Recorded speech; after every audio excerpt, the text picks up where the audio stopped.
Warhammer Ascendente del Imperio 86-94. Zorro Novelas Ligeras. Si quiere ayudarnos puede suscribirse a nuestro Patreon y podrá encontrar esta novela y algunas otras muy adelantadas. De verdad agradecemos a los que puedan ayudarnos, nos motivan a continuar día a día de todo corazón. Muchas gracias. 86. Ubicación. Bóvedas de la Sigilita. Fecha. 812 M30. El día había llegado. 30 años después de la iluminación del Astronomicon y el nacimiento de los primarcas. Después de décadas de preparación, unificación y planificación, la gran cruzada para unificar a la especie humana estaba lista para comenzar. Flotas enteras orbitaban Marte, cientos de miles de astartes junto con millones de tropas del ejército imperial se estaban reuniendo y preparando para comenzar la primera campaña de las cruzadas. El sistema solar fue la cuna de la humanidad y necesitaba ser purificado. A medida que las cenizas de la Guerra de Hierro se enfriaron y la era de los conflictos realmente comenzó, esclavistas, asaltantes y peores invadieron el sistema solar. Hábitats orbitales enteros fueron desmantelados, los últimos restos sobrevivientes de antiguos proyectos de terraformación fueron destruidos mientras las colonias sufrían bajo las crueldades de los alienígenas y los mutantes. Solo Marte y la Tierra habían estado a salvo de estas crueles depredaciones. Protegidos por las maravillas tecnológicas y los emperadores respectivamente.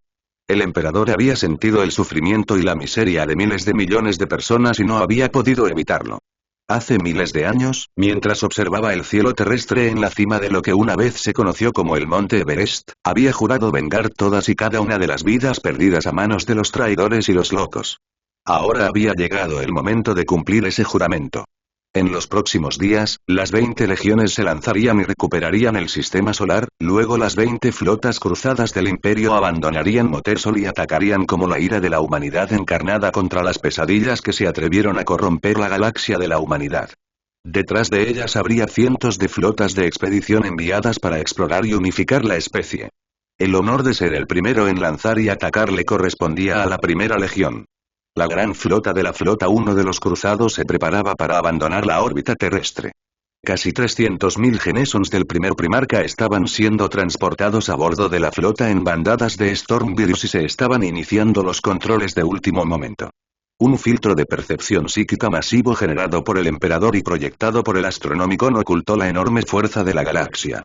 El maestro de la humanidad una vez se lo explicó a sus hijos como el equivalente psíquico de hacer brillar una luz en los ojos de alguien para obligarlo a mirar hacia otro lado. De hecho, el Astronomicon tuvo un efecto similar en la mayoría de las especies psíquicamente activas de la galaxia que intentaron ver su origen. Por eso, ninguna de las numerosas y poderosas especies psíquicas que querían destruir al imperio naciente había viajado nunca a Sol. Para ellos, parecía que la humanidad se había autodestruido en un gran infierno psíquico similar al de los Eldar. Solo los locos, los psíquicamente ciegos y los humanos se atrevían a entrar en el infierno. Esto se adaptaba perfectamente a las necesidades del imperio. En la mañana del lanzamiento, el primer primarca fue llamado a abandonar sus funciones por un extraño mensaje. Malcador el Sigilita requería su presencia en su santuario. El Archendragón nunca había sido particularmente cercano al consejero y amigo de su padre, a diferencia de algunos de sus hermanos. Habían mantenido un respeto mutuo y Malcador había ayudado a Eddard a refinar sus habilidades con las armas de la fuerza. Por lo tanto, la solicitud, especialmente en una coyuntura tan crítica, parecía extraña. Aún así, Malcador no era de los que perdían el tiempo ni se quedaban esperando, por lo que Eddard y su guardia de honor se aventuraron en el ala del palacio que Malcador llamaba suya. Era una vista magnífica. Un primarca completamente desarrollado y su élite de confianza. Eddard caminaba a grandes zancadas por los salones abovedados de granito del Palacio Imperial con sus hijos formando un cuadrado a su alrededor.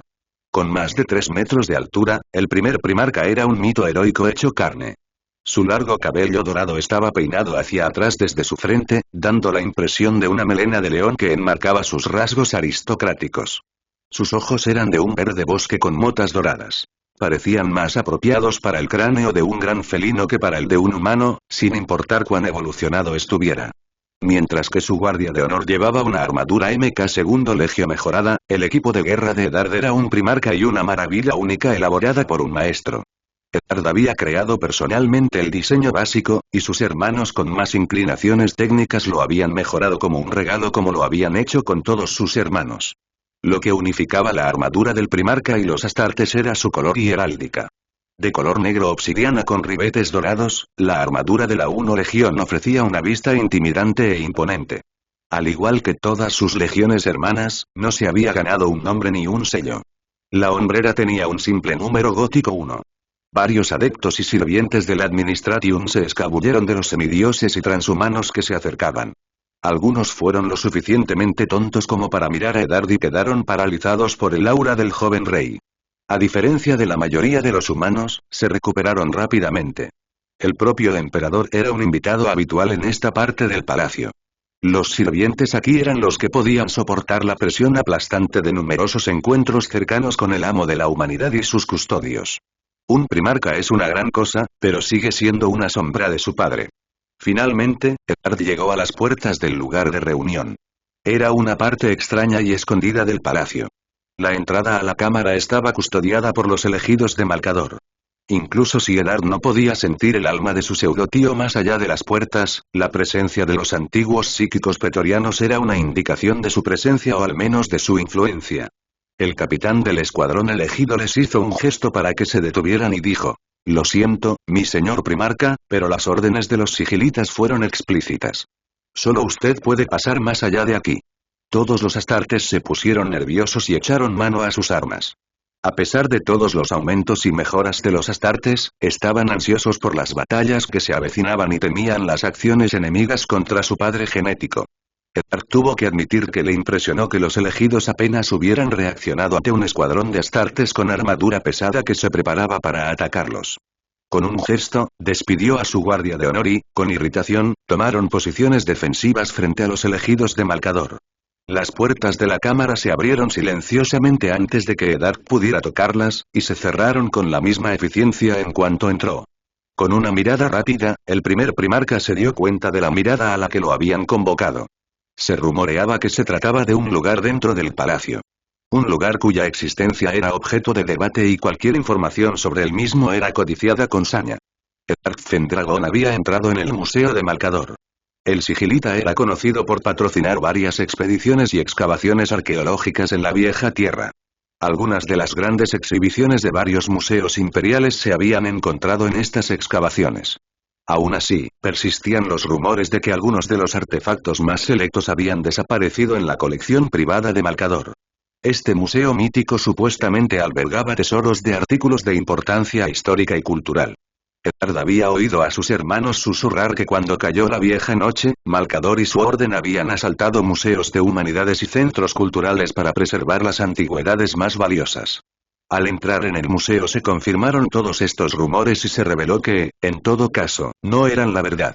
Las vitrinas llenaban ordenadamente cada pared y espacio libre de la bóveda oculta.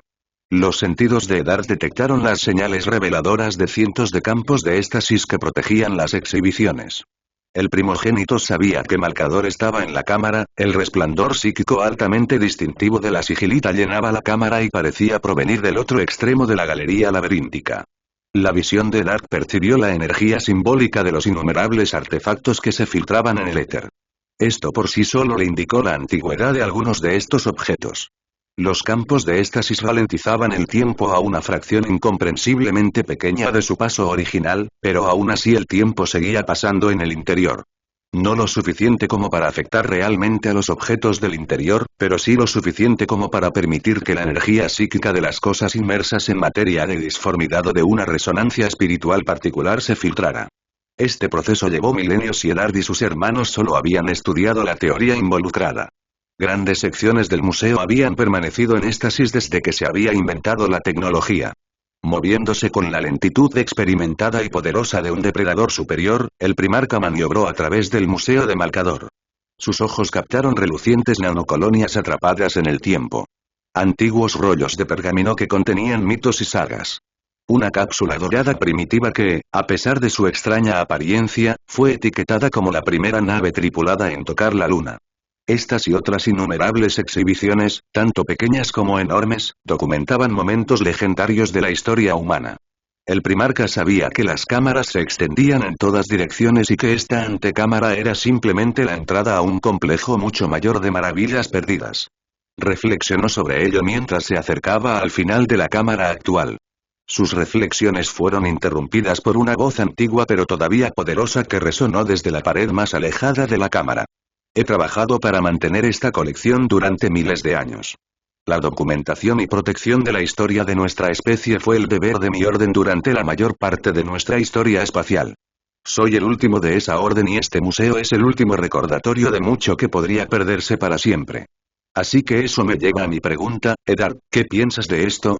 El orador era tan anciano y marchito como cualquiera de las piezas que lo rodeaban.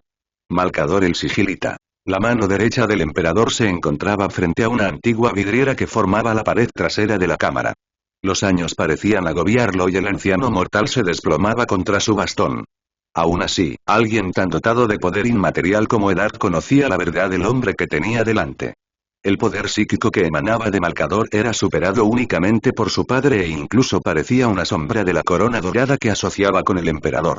Al observar el museo, Eddard dijo: «Es impresionante, un testimonio de tu sabiduría y de tu saga de humanidades. Dicho esto, tengo dos preguntas para ti, tío». Una pequeña sonrisa arrugó aún más el rostro anciano de Malcador. Le complacía que los primarcas lo consideraran familia. «Ah, ¿sí? ¿Qué preguntas tienes, Eddard?». Al estudiar las exhibiciones con distanciamiento clínico, el primarca respondió: «Primero que nada, si el objetivo de su museo es preservar la historia de las humanidades, ¿por qué lo mantienen en secreto para la humanidad?». La sonrisa en el rostro de Malcador se tornó sombría ante eso. Mucho se perdió cuando llegó la vieja noche. Mucho más de lo que jamás podrías imaginar. Ciertas verdades y conocimientos serían demasiado destructivos si fueran ampliamente conocidos. La malignidad en la disformidad es solo uno de los muchos horrores que la humanidad debe estar preparada para enfrentar. Hay un viejo dicho que dice: el conocimiento es poder. Los tontos y los ególatras creen que eso significa que todo conocimiento es bueno y necesario. En verdad, el conocimiento, como cualquier otra fuente de poder, puede traer la ruina con la misma facilidad que el éxito. Eddard conocía la verdad de esas palabras mejor que la mayoría, había presenciado personalmente la locura que casi se había cobrado la vida de su hermano menor Magnus. En los 3 meses que su hermano había desaparecido en las tiernas manos del portador del rayo, los primarcas restantes habían sido muy bien educados sobre los peligros de la disformidad. Su memoria perfecta aún podía evocar las miserables imágenes de criaturas brujas que una vez habían sido hombres mutados más allá del reconocimiento por los caprichos de los intelectos alienígenas. Había estado a cargo de purgar una comuna tecnocrática rebelde que iba más allá de las restricciones de la Lex Imperialis y se adentraba en artesanías y rituales nacidos de la locura viviente. Había que limpiar y fundir bloques de viviendas enteros para eliminar por completo la contaminación mutagénica del cambiador de caminos. Los sabios que habían buscado mejorarse a sí mismos y a los demás habían quedado reducidos a masas llorosas de tumores y carne rota. El conocimiento era, en efecto, poder y debía protegerse bien. Temblando ante las otras verdades que pesaban sobre Malcador y su padre, que con el tiempo acabarían pesando también sobre él, Eddard hizo su otra pregunta. Entiendo que es una cruda realidad de nuestra galaxia, pero eso no explica por qué me has convocado aquí en vísperas de la cruzada. Malcador se dio la vuelta y señaló la vidriera que había detrás de él. Allí se mostraban numerosas escenas que parecían contar la historia de un rey, comenzando con la conquista de una espada sepultada y terminando con una banda de caballeros luchando contra hordas monstruosas. Eddard sabía que era una versión de las leyendas arturianas de la antigua Great Britain. Antes de que el primarca pudiera expresar su confusión al respecto, Malcador habló. Tu padre y yo teníamos grandes esperanzas y grandes preocupaciones cuando iniciamos los proyectos primarcas. Tú y tus hermanos podrían fácilmente significar la condenación de nuestra especie como su salvación. Ese hecho había sido un secreto a voces entre los primarcas, sabían que los poderes y habilidades que ejercían podían llevarlos por caminos inmundos. Más de una vez durante su infancia, un primarca se había adentrado en territorio prohibido y retorcido.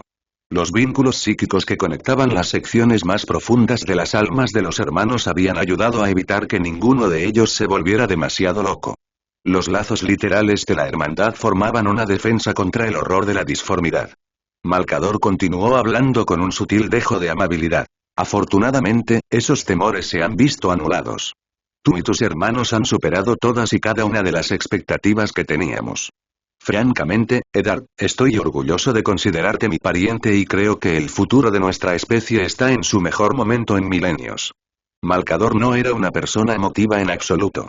Su ingenio sereno y sus comentarios estoicos eran los típicos ejemplos de las emociones de los antiguos.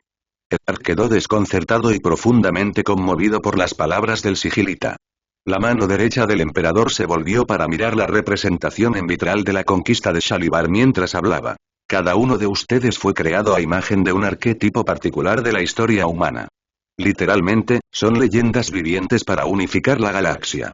Ese agudo intelecto que ustedes y sus hermanos poseen probablemente lo asumieron así. Los primarcas habían dado por sentado eso. De jóvenes, habían podido explorar la biblioteca más extensa que se conservaba de la historia humana. Las similitudes entre los hermanos y ciertas constantes históricas recurrentes habían sido obvias. Tirik era el rey bárbaro del norte, Dante el ángel, Horus el general, Vulcan el rey creador, y así sucesivamente. Cuando Eddard reconoció la verdad de la afirmación, Malcador habló más. ¿Puedes adivinar qué leyenda se suponía que debías continuar, joven león? Casi inmediatamente respondió, señalando la vidriera. El rey heroico. Como Arturís, David, Othman, Jime y otros ejemplos similares.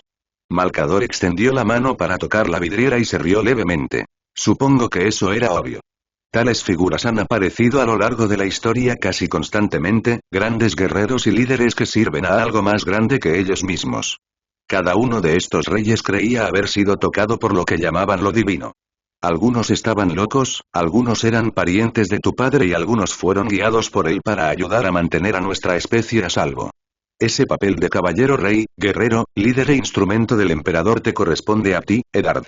Tú fuiste el primero en ser concebido y nacido de tus hermanos, por lo que el papel más antiguo y constante te corresponde a ti, concluyó Malcador. Miles de pensamientos pasaron por la mente sobrehumana del primer primarca, que se sintió honrado y humillado por las palabras de su tío. De todos esos pensamientos, una sola pregunta acuciante salió de sus labios. ¿Qué significa esto? Malcador se volvió para mirar a Eddard de nuevo y soltó una risita triste. A Baldor y a mí se nos conoce como la mano izquierda y la mano derecha del emperador respectivamente. Los significados de esos títulos no oficiales son muchos. Constantin Baldor sostiene el escudo que protege a tu padre como la mano izquierda y se ocupa de las sombras como el apéndice siniestro. Del mismo modo, yo también tuve múltiples roles. Como pluma y espada imperiales, ambas igualmente poderosas. Eddard alzó una ceja. Conocía perfectamente el poder psíquico e intelectual de Malcador, pero la idea de que el anciano marchito pudiera ser considerado un arma o un portador de armas le parecía increíble. Ya fuera a través de la lectura de sus pensamientos o de su lenguaje corporal, nunca se sabía con Malcador y el padre de Eddard, el sigilita lo sabía y respondió a su pregunta no formulada. Incluso yo fui joven una vez, joven león. Una ligera sonda psíquica se originó en la mente de Malcador y tocó a Eddard. Con el consentimiento del primarca, recuerdos milenarios entraron en su mente. Enjambres mecánicos interminables de locas máquinas de matar que llegan desde todas las direcciones. Una docena de guerreros con trajes mecánicos que matan a cientos de personas cada momento con una combinación incomparable de habilidad marcial y poder psíquico. Espadas de adamantium de varios metros de largo atravesaron robots brutos con facilidad mientras rayos de disformidad bailaban en las cabinas de los trajes de guerra y evaporaban a los parásitos que se alimentaban de datos. La cabina fue alcanzada por un rayo de metal líquido que se movía lo suficientemente rápido como para ser confundido con un láser. El traje del guerrero mecánico, que sobrevivió gracias a un escudo irrompible, se tambaleó y su ocupante quedó expuesto. Incluso después de milenios de dolor y experiencia, los rasgos y los ojos dorados de Malcador el sigilita eran inconfundibles. Absorber los recuerdos de la época de Malcador como capitán de la 1 División de Caballeros Psíquicos durante la Guerra de Hierro habría dejado a casi cualquier ser en estado de shock. Para el primarca, lo único que entró en la mente de Eddard fue una leve sorpresa cuando campañas enteras de datos horribles entraron en su interior. Eddard pronunció suavemente palabras que los seres inferiores interpretarían como una pregunta, pero que en realidad eran una afirmación. Fuiste uno de los primeros psíquicos de combate de la historia humana.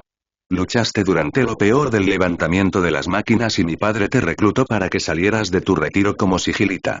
Sí, los psíquicos siempre han existido a lo largo de la historia de la humanidad, pero fue solo con la creciente locura de la disformidad que los números y los peligros alcanzaron este nivel. Para combatir algunas de las armas imposibles que nuestra creación desató, se necesitaban poderes imposibles. Pasé esos siglos de relativa juventud una vez que conocí al emperador como su espada. Esos días quedaron muy atrás, dijo Malcador y cuando terminó, una mirada ligeramente melancólica cruzó su rostro. Eddard respondió con vacilación mientras las piezas encajaban. ¿Quieres que sea la espada de tu padre? ¿La mano derecha de la guerra? Sonriendo suavemente, Malcador confirmó las palabras del primarca. Sí, Eddard, quiero que seas mi sucesor. Por eso te pedí que te unieras a mí hoy aquí. Para pedirte que asumieras este papel que yo no puedo desempeñar. Si tú y tu legión, con tu consentimiento, elegís asumir este papel, serás el primero entre iguales. Ya eres un modelo entre tus hermanos, si eliges asumir este papel, los guiarás a ellos y al imperio hacia la victoria y la gloria. Malcador esperaba que el primarca intentara desesperadamente negar su valía y afirmara que otro debería ocupar su lugar, o que se apresurara a reclamar el papel como suyo y hacer alarde del estatus que le otorgaba. La mayoría de sus hermanos caerían en una de esas dos categorías. O se ahogarían en el poder o se emborracharían con él. La reacción de Eddard fue la que Malcador había esperado cuando lo eligió para esta tarea.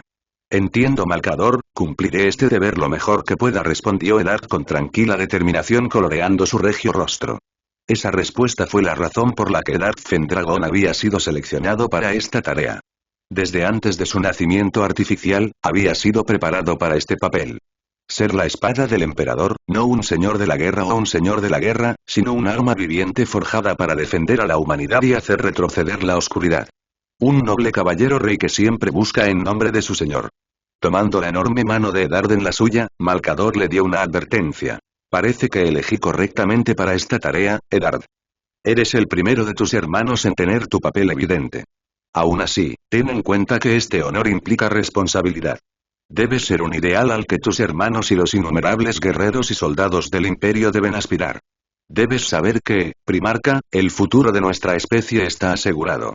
Ante el gesto de Malcador, el primarca se arrodilló como un caballero de antaño y sintió que el bastón de Sigilites le tocaba el hombro mientras el anciano hablaba. Eddard Fendragón, con el poder que me ha conferido el maestro de la humanidad, te nombro la espada del emperador. Luego comenzó a recitar el juramento y con cada pregunta y respuesta, movía la punta del bastón hacia el otro hombro del primarca en una ceremonia neocaballeresca. ¿Juras servir a la humanidad y mantenerla a salvo de los horrores del universo? Sí. ¿Juras atacar siempre con una espada rápida, un corazón firme y sin piedad a quienes quieran hacerle daño a nuestra especie? Sí. ¿Juras dar un ejemplo al que tus hermanos puedan aspirar, sin ejercer dominio sobre ellos? Sí. ¿Jura lealtad al emperador de la humanidad y a su gran visión? Sí. ¿Juras ser justo con tus subordinados, equitativo con tus iguales y juzgar a tus enemigos? Sí. ¿Juras liderar a la humanidad cuando seas necesario y te harás a un lado cuando no lo sea?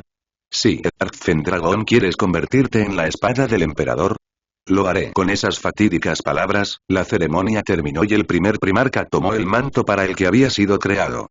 Poniéndose de pie, se inclinó solemnemente ante Malcador y dijo: me siento honrado más allá de las palabras, haré todo lo que esté a mi alcance para cumplir mis juramentos y continuar con el ejemplo que me diste, Lord Sigillite. Sonriendo suavemente Malcador respondió: lo sé. Tengo un par de regalos para ti, Eddard, continuó Malcador. Con un golpecito de su bastón, el mural de vidrieras se deslizó hacia la pared y reveló una pantalla oculta en la pared. Una antigua e intrincada espada de fuerza flotaba en la pantalla de la caja de éxtasis. Tenía más de 2 metros desde el pomo hasta la punta. Circuitos de energía material e inmaterial se alineaban en su hoja de aleación de adamantium. En la forma de una espada larga clásica de Europa se manifestaba la historia marcial de la humanidad. Eddard solo había visto en su vida un arma de igual artesanía y maravilla, y era manejada por su padre. La caja se abrió, el campo se desactivó y flotó lentamente hacia el primarca. Instintivamente, extendió la mano y la tomó por la empuñadura. Cuando la tuvo completamente en sus manos, supo que era el arma perfecta. Equilibrada y de un tamaño perfecto incluso para su corpulencia, su borde había sido forjado con tecnología perdida hasta convertirse en una punta energizada monomolecular. Las runas y circuitos psíquicos esperaban ansiosamente el toque de su mente y cuando conectó su alma a la espada, ésta se encendió instantáneamente con una luz blanca cegadora. Eddard la atenuó rápidamente y la movió con ella experimentalmente. Ya se sentía como una extensión de su cuerpo y su alma. Esta era la espada que estaba destinado a usar. Mientras se sentía vinculado a él, un cierto destello residual de residuo psíquico oculto en su interior entró en su mente. Al darse cuenta de la fuente, se volvió para mirar a Malcador y dijo: Esta era tu espada, la que usaste en la Guerra de Hierro cuando luchaste junto a padre. Sí, es la perfección de las armas de la fuerza. La sabiduría de tu padre y el dominio material de la Edad de Oro se transformaron en un filo asesino, respondió el sigilita. ¿Cómo se llama? Preguntó Eddard. La espada de los titanes se ganó ese nombre 2 veces. Primero, por la luna, en la que fue forjada, segundo, por matar a muchos titanes locos durante la Guerra de Hierro. Sonriendo ante las posibilidades que poseía semejante arma, Eddard agradeció a su tío y predecesor. Empuñaré tu don como la espada del emperador. Su filo tendrá sabor a sangre Sheno y su fuego limpiará a los nunca nacidos de su existencia. Gracias Malcador, me has honrado más allá de las palabras. Ese fue mi regalo para ti, ¿no quieres el de tu padre? Preguntó el antiguo psíquico. Tu padre, el Matrari, y yo hemos estado trabajando en regalos para cada uno de ustedes. Para que se les presente a cada uno de ustedes en el lanzamiento de sus flotas. Un regalo de guerra y uno de paz. La espada del titán fue su regalo de guerra. En ese momento, las puertas del museo se abrieron y entró Megan Winzar, la asa Matrari de Eddard. Vestida con el traje real común de las familias nobles de las que descendía, encarnaba perfectamente la figura de la matriarca aristocrática. Su rostro mostraba una sonrisa amable y suave que las mujeres severas y de voluntad fuerte reservaban solo para Eddard. En sus manos había una caja de madera con el sello personal del emperador. Una vez que los alcanzó, abrazó a su hijo y le habló en tono de reproche a Malcador. Puede que mis nietos sean supersoldados genéticamente diseñados para la guerra, pero tienen mejores modales que tus guardias, Malcador. Si el capitán Lambal no los hubiera detenido, tu elegido me habría registrado de una manera demasiado minuciosa para mi gusto. Sonriendo ante la lengua afilada de su madre adoptiva, Eddard intercedió en nombre de su tío. Matrona, simplemente estaban cumpliendo con su deber. Supongo que rompieron innumerables protocolos para permitirle estar aquí. Supongo que sí. Son al menos más apetecibles que los autómatas dorados de tu padre, suspiró mientras le dirigía una última mirada fulminante a Malcador. Numerosos incidentes desagradables relacionados con el fanatismo protector de los custodios habían ganado a toda la hermandad la ira casi unánime de los Asa Matrari. La Legión Dorada había aprendido rápidamente que el viejo dicho de que la forma de vida más peligrosa era una madre que protegía a sus hijos no era una exageración. Megan se volvió para hablar con Malcador y le preguntó secamente. ¿Podrías canalizarlo? Mi hijo tiene muchos deberes que atender y una guerra que iniciar. Ante ese comentario, una luz dorada llenó la cámara y se activó un antiguo vínculo psíquico. El emperador de la humanidad o al menos una sombra de él se unió a ellos en la cámara. Hablando a través de Malcador, el padre de los primarcas sonrió y dijo con una voz que irradiaba amor paternal y poder sereno. Eddard, estoy muy orgulloso de ti, hijo mío. Tú y tus hermanos han superado mis expectativas con creces. Es un honor y un placer tenerlos como hijos. Tengo un regalo para ti y tus hermanos. Con esas palabras, Megan abrió la caja y le mostró su contenido a su hijo. Dentro había un anillo dorado adornado. Tallado en forma de un león gruñón con ojos de ónice, era lo suficientemente grande como para servir como brazalete de mujer o para caber en el dedo anular de un primarca. La luz dorada del emperador hizo levitar el anillo fuera de su caja acolchada y sobre la mano de su hijo mientras hablaba. Después de una ardua búsqueda encontré un gran lingote de oro extraído cerca de mi pueblo natal alrededor del año de mi nacimiento. Con este lingote hice un juego de anillos. Uno para cada uno de mis hijos. Formados en el sigilo astrológico al que están vinculados y forjados por mi poder psíquico. Eddard sintió el tenue resplandor relajante del poder de su padre que emanaba del metal. Con un movimiento, se quitó el guante derecho y dejó que la armadura cayera al suelo mientras usaba la mano izquierda para colocarse el anillo en el dedo. Un calor se extendió desde el guante hacia él mientras la proyección del emperador hablaba. Es una historia humana forjada por la protección de un padre, bendecida con el amor de una madre y creada a imagen de nuestro hijo. Eddard, acepta estos regalos de guerra y paz. Ve y sé el héroe que estás destinado a ser. Con esas palabras, el rostro del emperador se desvaneció y Eddard se arrodilló y abrazó a su madre adoptiva. Después de unas palabras de despedida para ella y para Malcador, se puso el guantelete sobre la mano que portaba el anillo, colocó su nueva espada en su cadera y abandonó el museo. Flanqueado por sus guardias, marchó de regreso hacia su legión que lo esperaba. Él era la espada del emperador y tenía una guerra que ganar. El resto del día continuó como estaba planeado originalmente. Se organizaron los ejércitos y se hicieron planes de batalla. El primer objetivo de la conquista de Sol por parte de las grandes cruzadas fue el cinturón de asteroides que dividió la cuna de la humanidad en dos. La tarea de someter este laberinto de escombros cósmicos, que estaba fuertemente defendido por asaltantes Xeno y era rico en minerales, recayó en la primera y la segunda legión. En el apogeo de la era de los conflictos, cuando todo sentido de cordura se había desvanecido, una especie de escoria alienígena que una vez había sido arrojada a los confines más lejanos de la galaxia por su naturaleza despreciable había infestado Sol. Una raza de mutantes, esclavistas y peores, los Krell habían conquistado las minas y bastiones del cinturón y lo habían convertido en su propio feudo privado. Los Krell habían disfrutado de una era de abundancia en la que millones de humanos de todo el sistema solar habían sido robados de su sistema aparentemente inexpugnable de asteroides atados entre sí y hábitats vacíos saqueados para ser utilizados como esclavos o peores para los malvados maestros Xeno. Atacar a estos Xenos y recuperar el cinturón de sus manos no solo sería un gran éxito estratégico para adquirir recursos y una línea defensiva, sino que también mostraría a la humanidad que las pesadillas de la vieja noche podían sangrar. Las legiones I y segundo trabajarían en conjunto para acabar con los Xenos, eliminándolos antes de que pudieran organizar una defensa. Las infestaciones de Krell llenaban el cinturón. Sería una brutal campaña naval para purgarlos del cinturón y hacerlo seguro para la colonización humana. El dominio central dentro del cinturón de los Xeno esclavistas era el planeta enano Ceres. Alguna vez un antiguo relé de comunicaciones, ahora era un vil mercado de carne donde las razas Xeno de todo tipo compraban y vendían humanos como ganado.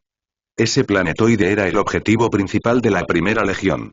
Aplastarían a los Krell con espadas y vórteres, liberando a los esclavos y devolviendo Ceres a sus legítimos dueños. Este ataque surgiría del vacío y aplastaría el liderazgo de los esclavistas. Durante el ataque, el temerario segundo primarca Aleipso Garbia lideraría la flota imperial en la destrucción de las otras infestaciones. Una vez que Ceres estuviera a salvo en manos imperiales y el cinturón estuviera abierto a la colonización y explotación, comenzaría la siguiente fase de la cruzada. Las siguientes 18 legiones se extenderían por todo el interior y el exterior del Sol y recuperarían el sistema. Este primer paso era crucial si el ataque decisivo inicial no era suficiente para que el imperio se viera empantanado en meses, sino años, de brutales combates en túneles. Los discursos y proclamaciones finales que anunciaban el inicio de la cruzada habían terminado días atrás.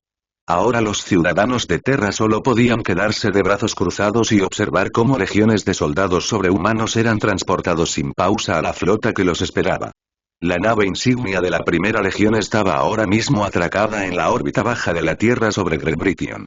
La enorme nave de guerra de clase gloriana conocida como Tipriduen podía albergar una dotación de más de 100.000 hermanos de batalla de la primera legión junto con todas las armaduras, armas, vehículos, personal de apoyo, auxiliares y otras necesidades de la guerra. Allí era a donde se dirigía Edarth Fendragon. Habían pasado unas horas desde su fatídico encuentro con Malcador. En ese tiempo se habían hecho los preparativos finales para el lanzamiento y se habían intercambiado las últimas palabras entre él y sus Matrari. Iba a la guerra.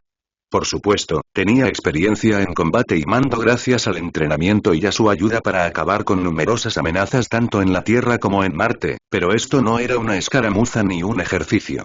Esto iba a ser una guerra. La perspectiva de algo así le provocó un escalofrío en la columna vertebral. Una respuesta instintiva compartida por todos los grandes depredadores cuando la presa estaba cerca. Como todos los primarcas y los humanos, en general, Edard era un ser complicado. Era al mismo tiempo el noble caballero rey de la corte imperial y un feroz depredador supremo sediento de sangre y muerte. Esta dicotomía de comportamiento noble y honorable en entornos civiles mientras eran máquinas de matar brutales, eficientes y pragmáticas en el campo de batalla era compartida por toda la I-Legión. 100.000 astartes de la primera legión se encontraban ahora de bordo del Tipriduen, la enorme nave que había sido la primera y hasta el momento única nave de la clase gloriana en abandonar el anillo de hierro marciano.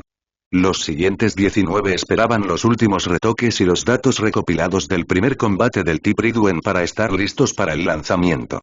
Una escolta de barcazas de batalla, cruceros de batalla y destructores comparativamente minúsculos, cada uno con contingentes de astartes, formaban una guardia de honor para la enorme nave. Entre las docenas y docenas de naves, 300.000 soldados de la primera legión, listos para la batalla, estaban listos para llevar el infierno a los enemigos del imperio. El Stormbird personal de Dart aterrizó en su nave insignia y el Primarca y la Guardia de Honor se abrieron paso entre las filas de astartes que saludaban. Algunos de estos astartes nunca habían visto a su padre genético en persona. Estos jóvenes hermanos de batalla lograron mantener la compostura incluso cuando el semidios de la guerra al que su genética estaba destinada a llevar los atropellaba. Con una armadura de placas de obsidiana impecable y armado con una espada forjada con un filo asesino perfecto, era el caballero negro del imperio en toda su terrible gloria. Al salir del hangar, el Primarca y sus guardias se aventuraron hacia el puente de mando de la nave. El trono de mando de la nave era gigantesco, esculpido para adaptarse a la masa del Primarca. Los tronos de mando permitían al capitán de una nave acceder de forma rápida y eficiente a la enorme cantidad de información necesaria para comandar una nave del vacío.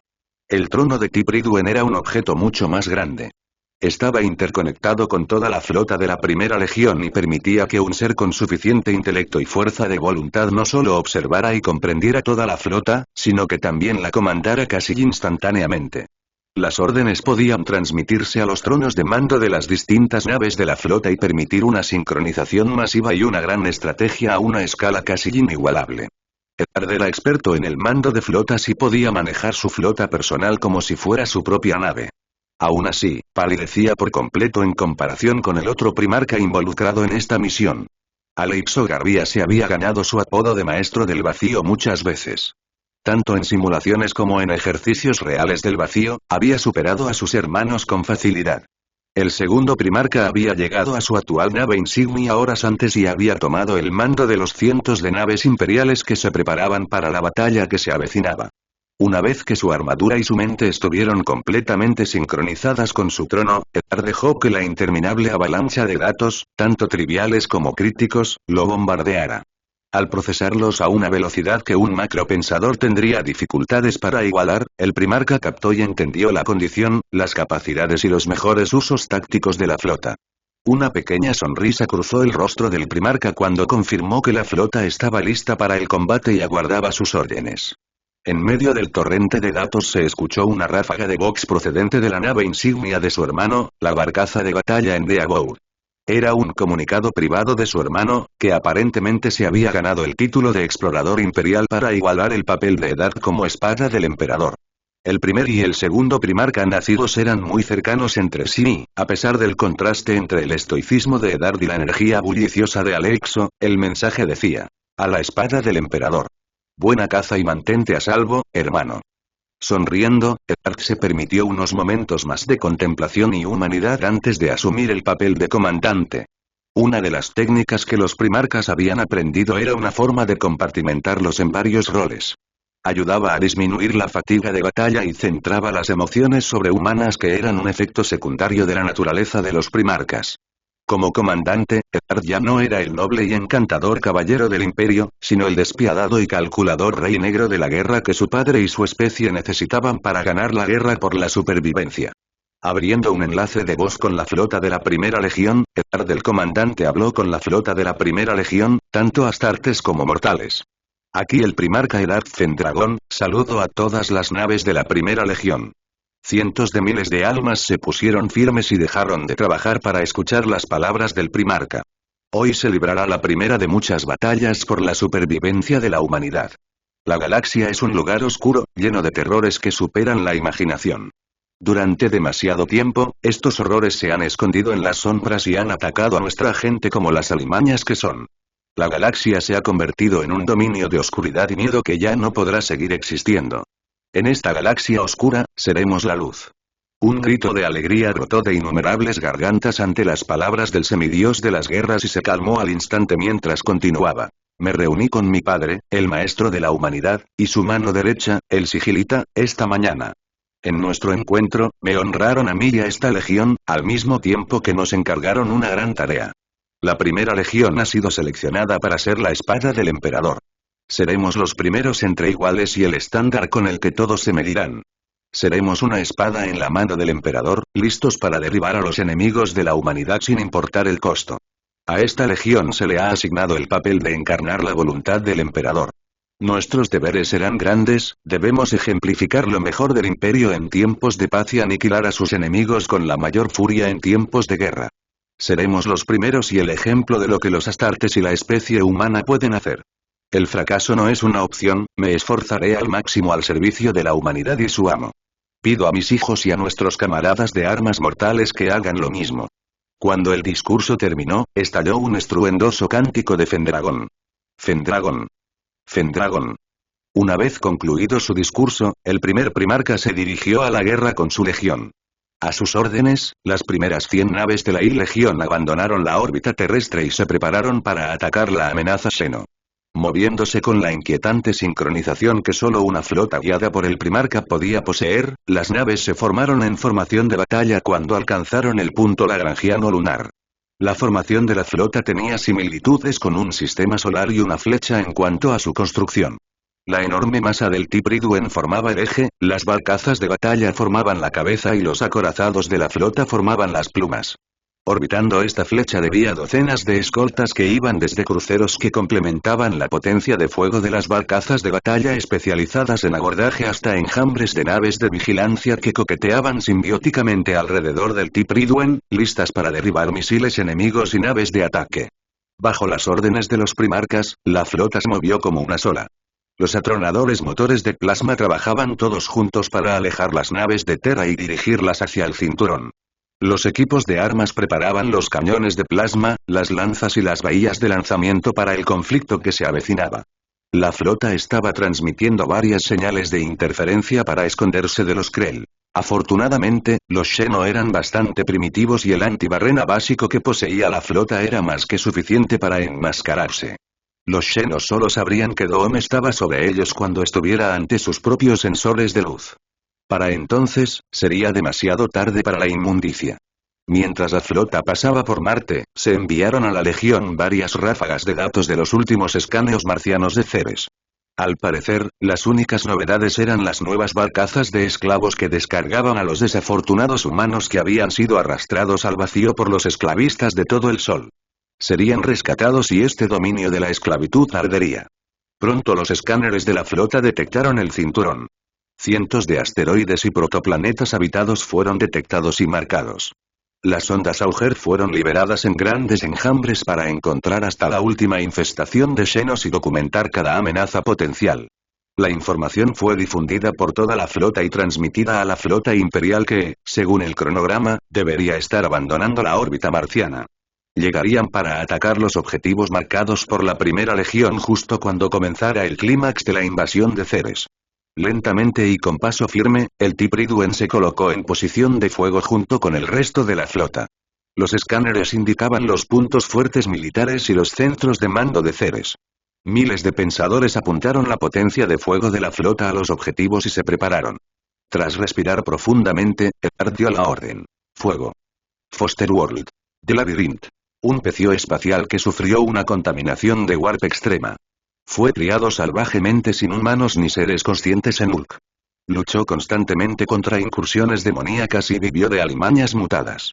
Descubrimiento. Detectamos la 18ª firma psíquica y lideramos una compañía de su legión para purgar a Ulk y descubrir al primarca salvaje mutado. Mató a una docena de miembros de su propia legión antes de ser sometido. Capacidades. Demostró inmunidad virtual al caos y poseía un odio instintivo psicótico hacia los engendros de la disformidad y era un maestro en eliminarlos. Muy mutado, con capacidades físicas mayores que la mayoría de sus hermanos. Mudo debido al veneno demoníaco que afectaba sus cuerdas vocales. Legión. Hermandad silenciosa. Un brutal combatiente de corto alcance que inspira una cantidad extrema de terror transhumano en cualquier humano que encuentre. Homopagea mutada que provocó una ansia de carne y sangre humana, y fortalece a los legionarios que se alimentan a menudo y en abundancia. La intensidad de la mutación solo aumentó con la semilla genética de origen primarca. Herejía. Traidor. Purgado mucho antes de la herejía cuando se descubrió que la legión había estado canibalizando poblaciones enteras de mundos humanos. Intentó un ritual de hechicería desconocido mientras a Sexto se acercaba en un intento de escapar del juicio. El primarca desapareció en la disformidad debido al ritual y el 95% de la legión fue purgada por la Sexto Legión. Destino. Se cree que alcanzó la condición de pseudodemonio como deidad menor de la disformidad. Actualmente es un jugador menor en el gran juego que busca destruir tanto al Imperio como al Caos. Los sobrevivientes de la Legión reaparecieron después de la Gran Purga, engañaron al Imperio y se convirtieron en un capítulo Astartes renegado. Conclusión. Fracaso extremo. Corrompido y mutado por la influencia de la disformidad desde su nacimiento. Mostró una inestabilidad psicológica extrema y una mezcla de locura natural y de origen disieme. Las mutaciones de sus legiones causaron la muerte de miles de millones de personas e incluso después de regresar al redil imperial nos traicionaron y adoraron a su primarca caído. Primarca. Xiangron. Mundo Foster. Nucería. Mundo civilizado donde la élite gobernante utilizaba el combate de gladiadores para apaciguar a las masas. Shi fue descubierto por un esclavista después de un intento fallido de asesinato en su contra por parte de los Eldar. Sometido a una rudimentaria cirugía de cruciamen, se convirtió en un gladiador estrella. Finalmente, lideró una insurrección fallida de esclavos con sus compañeros gladiadores. Descubrimiento. 17. Se negó a unirse al imperio y atacó a los custodios y a los 12 legionarios enviados a negociar. Nucería se estaba volviendo obediente y la mancha de Pa-8 era evidente tanto en él como en sus camaradas gladiadores. No se podían salvar, pero 12 sí, y su legión se desintegraría si no lo hacía. Capacidades. La extrema agresividad y las capacidades de combate que le otorgaron los clavos de carnicero convirtieron a 12 en un arma brutalmente efectiva. Su legión demostró ser un soldado de choque ejemplar y una fuerza de destrucción masiva. La cirugía cruciamen privó a 12 de su intelecto sobrehumano y su capacidad estratégica, reduciéndolo de general y héroe a herramienta de carnicero. Legión. Devoradores de mundos. Tropas de choque extremadamente brutales que se especializaron en masacrar a sus enemigos con extremo prejuicio. Se reclutaron entre los candidatos más agresivos y sirvieron originalmente con una efectividad espantosa. Obligados a someterse a cirugía de cruciamen por 12. Herejía. Traidor. Se unió a 16 en un intento de liberarse y vengarse. Cometió algunas de las peores atrocidades de la guerra en ultramar junto con 18. Fue herido de gravedad durante la llamada Cruzada de las Sombras y 18 lo ascendió a la fuerza a la condición de demonio. Destino. Actualmente actúa como uno de los campeones de Pa-8 y periódicamente invade el imperio, solo para ser desterrado a un gran costo. La legión se dividió en bandas de guerra por las acciones de cierto Marine Terran, ver traidores Terran. La 12 legión ha caído completamente ante Pa-8 y son berserkers mutilados por cruciamen. Conclusión. Fracaso extremo. La cirugía de cruciamen lo había mutilado y destrozado hasta el punto de ser más un monstruo que un hombre. Destruyó su mente, cuerpo y alma de legión. Deseaba ser libre, pero nunca pudo darse cuenta de que estaba esclavizado por su propio pasado y debilidad. Responsable de una cantidad verdaderamente colosal de muerte y destrucción en su locura. Primarca. Primarca 13 Roboute Guilliman. Mundo Foster. Macrauge. Mundo civilizado y antiguo sistema capital de la Liga Ultramark. Regresó a una sociedad semi-autoritaria pero cohesionada. Mantuvo una base tecnológica decente y fue capaz de realizar viajes de bajo nivel por la disformidad y comerciar con otros antiguos sistemas capitales. Descubrimiento. 8. Gobernó su mundo natal después de vengar la muerte de su padre adoptivo a manos de rivales políticos. Convirtió a Macrauge y los mundos cercanos en una nueva Liga Ultramark. Se unió con gusto al imperio, pero siguió desarrollando su propio imperio de ultramar. Capacidades. Posiblemente el mayor analista y organizador entre los primarcas. Excelente en la planificación de macroproyectos al máximo nivel. Combatiente ligeramente superior al promedio en comparación con otros. Más constructor y gobernante de imperios que guerrero. Legión. Ultramarines. Legión altamente organizada y con gran capacidad táctica que se especializa en adaptabilidad y disciplina. Capaz de luchar con una sincronización extrema a pesar de ser la legión más grande. Su mentalidad regida por doctrinas y regímenes puede causar problemas si no hay un líder capaz de adaptarse a la situación. Herejía. Leal. Creía que Terra había caído y se había aislado en ultramar, donde los fenómenos ruina/tormenta lo aislaron del resto de la galaxia. Formó el Imperium Secundus con I noveno. Finalmente ayudó a levantar el asedio de Terra después del duelo. Destino.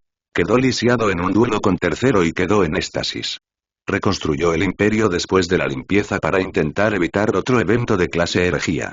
Inventó y defendió la implementación del sistema de capítulos. Conclusión. Semi-exitoso.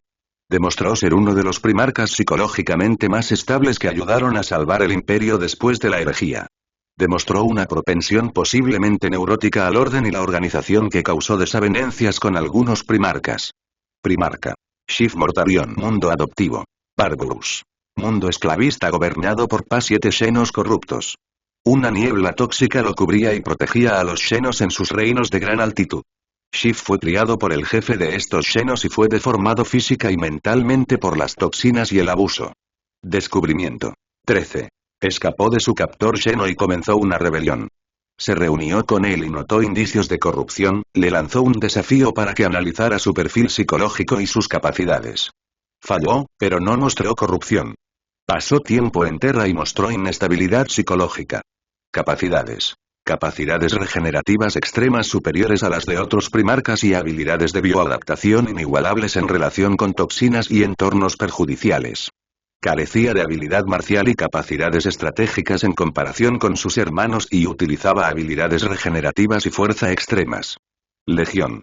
Guardia de la Muerte. Especialistas en infantería que dependían de la cantidad, la resistencia absoluta y las armas de destrucción masiva bioquímicas para vencer a los enemigos. Muy útiles en entornos tóxicos o contaminados. Organizados en grandes compañías masivas. Herejía. Traidor. Se declaró rápidamente partidario de Horus y demostró ser uno de los generales clave de 16.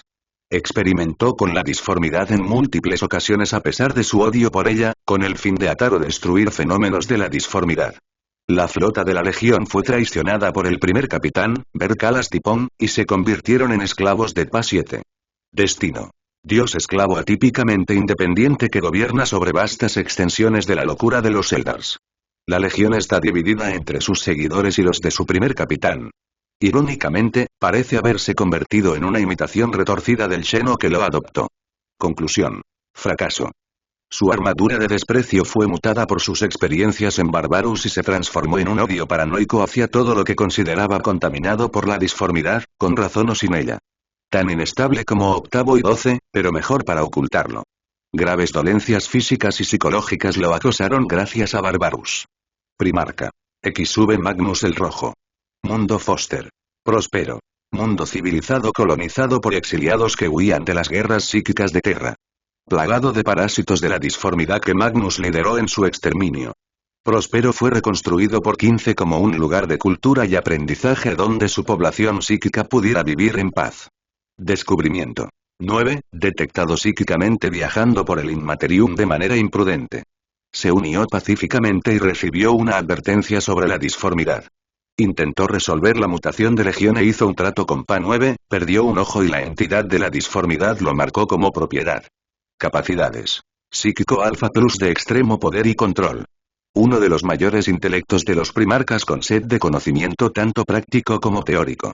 Extremadamente arrogante debido a sus poderes y a las advertencias ignoradas. Poseía las capacidades pero no la aptitud para convertirse en el señor del trono. Legión. 1000 hijos. La semilla genética mejora el potencial psíquico existente y puede desbloquear la sensibilidad latente. Sufrieron una mutación extrema relacionada con la corrupción de la disformidad. Se estabilizaron con 15 y comenzaron a dominar la hechicería. Vincularon a entidades hostiles de la disformidad a sí mismos y se dedicaron a la hechicería. Herejía. Leal / traidor descubrió la corrupción de 16 e intentó demostrar los méritos de la hechicería contactándonos en el trono, su firma psíquica le permitió perforar las protecciones y abrir de par en par la puerta del trono. Vi fue enviado a aprehenderlo para tener otro portador de la puerta. La manipulación de 16 y los errores de Sexto causaron calamidades, ver quema de Próspero. Destino. Psique destrozada por un ritual en Próspero, el 65% del alma original se fusionó con el poder de Pa-9 para crear un dios esclavo conocido como el Rey Carmesí. El 35% restante se fusionó con nuestra alma suprema o se convirtió en el núcleo del primer señor de Titán. Conclusión. Fracaso extremo. A pesar de sus muchos dones, o quizás debido a ellos, mostró preocupantes tendencias egoístas y confió demasiado en su conocimiento y poder. Rechazó nuestro consejo, se ató a Pa-9 y fue utilizado para arruinar el camino dorado primario. Nuestro Señor de los Caminos, terminó nuestro camino, ironía, solo con nuestra sangre, pudieron arruinar la puerta primarca. Ex-Virus Lupercal. Mundo Foster. Tonía. Mundo minero / salvaje despojado de todos los recursos y hogar de bandas de túneles viciosos que se peleaban por los restos del planeta. Las condiciones brutales y la proximidad a Terra permitieron reclutar excelentes astartes de genética cercana al estándar terrano. Las primeras flotas de expedición recolectaron pandilleros chthonianos como reserva de la legión y se descubrió un 16 adolescente. Descubrimiento. XB tenía biológicamente 3 años y parecía un varón humano de entre 6 y 9 años aproximadamente. Lo descubrimos rápidamente y lo instruimos y entrenamos personalmente. Estuvo a nuestro lado hasta que descubrimos a Sexto y, al principio, parecía la prueba de concepto perfecta para los primarcas. Capacidades. Bajo nuestra tutela, dominó todas las ciencias y habilidades que se le exigían y mostró un carisma y un intelecto social superiores a los de la mayoría de sus hermanos, lo que le permitió cautivar a los más débiles y hacerse amigo de sus hermanos. Uno de los primarcas con mayor habilidad marcial, destacando en la estrategia de decapitación. Legión. Luna Wolves Sons of Horus Black Legion. La semilla genética de 16 fue una de las líneas más potentes, mejorada aún más por las habilidades psíquicas latentes de 16 y poseía una cantidad mucho mayor de legionarios sincronizados genéticamente, incluido posiblemente el mayor éxito de la sincronización de linaje y futuro líder de la reformada Legión 16, Ezequiel Abaddon. Flexibilidad preferida y tácticas de eliminación de la estructura de mando. Herejía. Leal traidor. Fue envenenado por el anfitrión de armas Kinebach que contenía al anciano nunca nacido conocido como Grutikai. Mientras estaba paralizado por el arma, un ritual dirigido por el capellán oscuro Erebus reprogramó su mente y alma para que iniciara una rebelión contra nosotros bajo el control de la disformidad. Destino. Fue derrotado durante el asedio de Terra después de que desecháramos nuestra humanidad recién recuperada y atacáramos a los 4 a través de su conducto hacia ellos. Su alma fue borrada para salvarlo de más depredaciones caóticas y los intentos de clonarlo fueron detenidos por los esclavos de Imperius. Conclusión. Fracaso. Demostró una promesa y capacidades increíbles, pero exhibió numerosos defectos de personalidad relacionados con el egoísmo y el abandono que le proporcionaron las grietas en la armadura por las que la disformidad pudo infiltrarse. Debería haber muerto como una leyenda en lugar de vivir para convertirse en una abominación. Primarca. XB Lorgar Aureliano. Mundo adoptivo. Colchis. Mundo árido y feudal que logró sobrevivir a la vieja noche haciendo pactos con entidades de la disformidad. Retrocedió de su historia industrial al fanatismo y la barbarie. Los cultos de esclavos aniquiladores primordiales conformaban la religión del Estado. Descubrimiento. 14. Los poderes psíquicos incontrolados permitieron a 17 predecir nuestra llegada y lo interpretaron como un mensaje divino. Lideró una guerra religiosa contra el culto principal de Colchis y ganó a través del carisma y el dogma en lugar de la habilidad marcial o la estrategia. Al principio creímos que su purga de la mancha de su mundo natal y su entusiasta lealtad hacia nosotros eran signos de que 17 se resistía a la corrupción como yo. Estábamos muy equivocados. Capacidades. Nunca perfeccionó sus capacidades marciales y parecía oponerse a aprender tácticas y habilidades militares. Prefería usar su carisma, tanto psíquico como natural, para ganar batallas. Poderes psíquicos formidables que se potenciaban aún más con la corrupción de la disformidad. Naturalmente dogmático y un verdadero creyente en su causa, mostró un notable talento manipulador y de ingeniería social. Legión. Portadores de la palabra. Extremadamente fanáticos, hasta un grado insalubre. Morirían o algo peor por su causa. Hipersensibles al carisma de 17. Empezaron como nuestra fuerza anticulto, con su programación neuronal que los mantenía como estrictos seguidores de la verdad imperial. Una vez convertidos por 17 se convirtieron en fanáticos religiosos de la peor clase, capaces de cometer atrocidades innecesarias para alimentar al panteón. Herejía. Rechazó múltiples mensajes, citaciones y advertencias para que descontinuara la conversión de mundos a una doctrina que nos adoraba. Finalmente, nos vimos obligados a castigarlo y se hizo evidente que 17 había sido corrompido desde el robo y era un grave riesgo para la seguridad. Nuestros intentos de minimizar las consecuencias tuvieron un éxito parcial y fue designado como una de las pérdidas aceptables. Destino. Después de orquestar la consumación de 12 por parte de Pai 8, la guerra de la herejía y crear accidentalmente el culto imperial, XB se retiró a la locura de los Eldars. Se adentró más en la disformidad y se vio completamente envuelto en la corrupción de la disformidad y presta poca atención al reino material. Conclusión. Fracaso extremo. Deberían haberlo sacrificado en monarquía. Nuestras esperanzas de darle a 17 una oportunidad de redimirse y alcanzar su potencial se vieron destruidas. Adoctrinado por el aniquilador primordial con una facilidad patética, XB sacrificó voluntariamente a sus hijos y a la galaxia a la disformidad. Primarca. XB y Vulcan Foster World. Nocturne. Un mundo volcánico letal colonizado por un grupo de pacifistas modificados genéticamente durante la Edad de Oro. Forma parte de un sistema binario con su enorme luna Prometeo. La interacción gravitacional entre los cuerpos gemelos provoca una inestabilidad tectónica extrema en Nocturne. La vida salvaje era casi tan peligrosa como el medio ambiente y la gente aprendió a sobrevivir en este duro mundo dentro de sus ciudades santuario. Descubrimiento. 6. Fue uno de los 3 que nos pidieron que los venciéramos en la competencia. Lo usamos como una oportunidad para probar las habilidades físicas e intelectuales de 18. Consideramos permitir que 18 fallara la última prueba y pereciera para activar sus habilidades. Decidimos salvarlo para asegurar su lealtad. Capacidades. Uno de los primarcas más poderosos físicamente. Posee una resistencia, durabilidad y fuerza que prácticamente no tienen rival. Es un poco más lento y pesado en comparación con la línea base proyectada. Probablemente sea un efecto secundario de su crianza en un mundo mortal de alta gravedad. Es extremadamente inventivo y posee conocimientos fundamentales incorporados.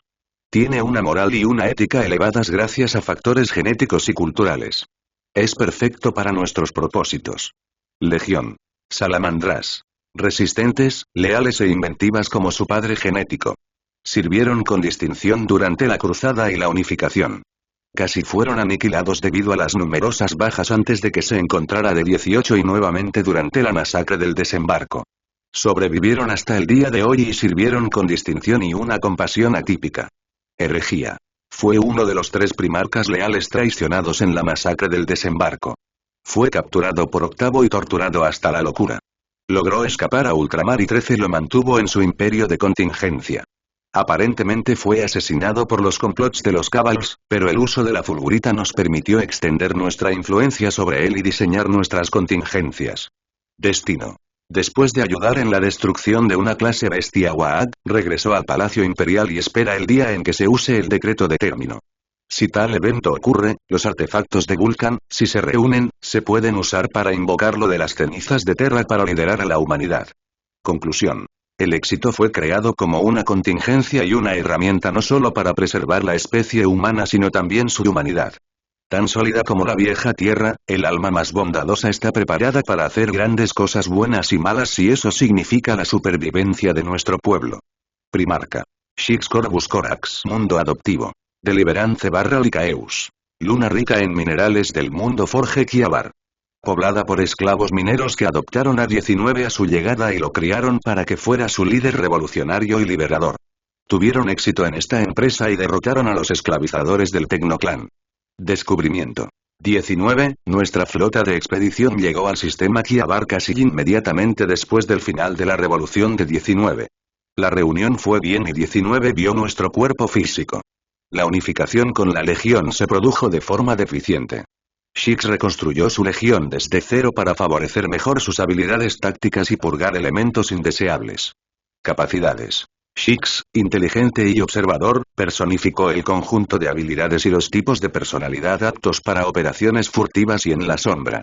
Heredó nuestra capacidad psíquica de borrar nuestra presencia, que se transmitió a lo largo de su línea genética hasta cierto punto.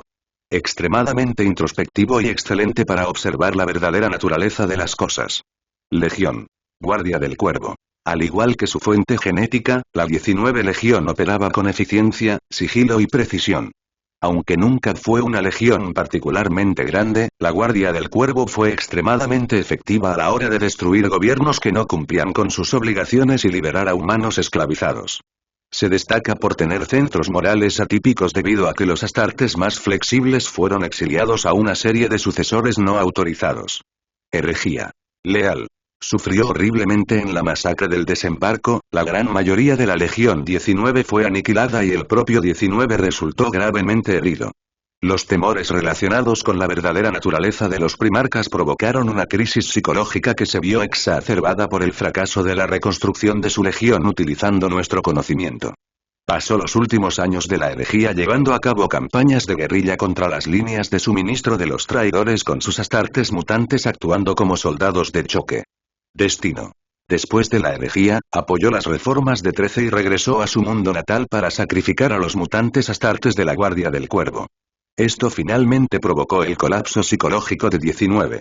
Huyó a la disformidad en un intento de redimirse. Desbloqueó todo su potencial nacido en la disformidad y existe como un icono del miedo para los traidores hasta el día de hoy. Este monstruo de la disformidad Rey Cuervo y los mitos de Octavo son la inspiración para la deidad menor de la disformidad Dios Raptor. Conclusión. Semi-exitoso. Competente en sus habilidades y dispuesto a hacer lo que fuera necesario para proteger al imperio. La fuerte brújula moral de 19 le permitió ser un líder eficaz y un liberador de la humanidad, pero también significó su caída. Si bien poseía las habilidades y la naturaleza para tomar decisiones difíciles, su moralidad hizo que vivir con el mal necesario fuera demasiado agotador para su psique.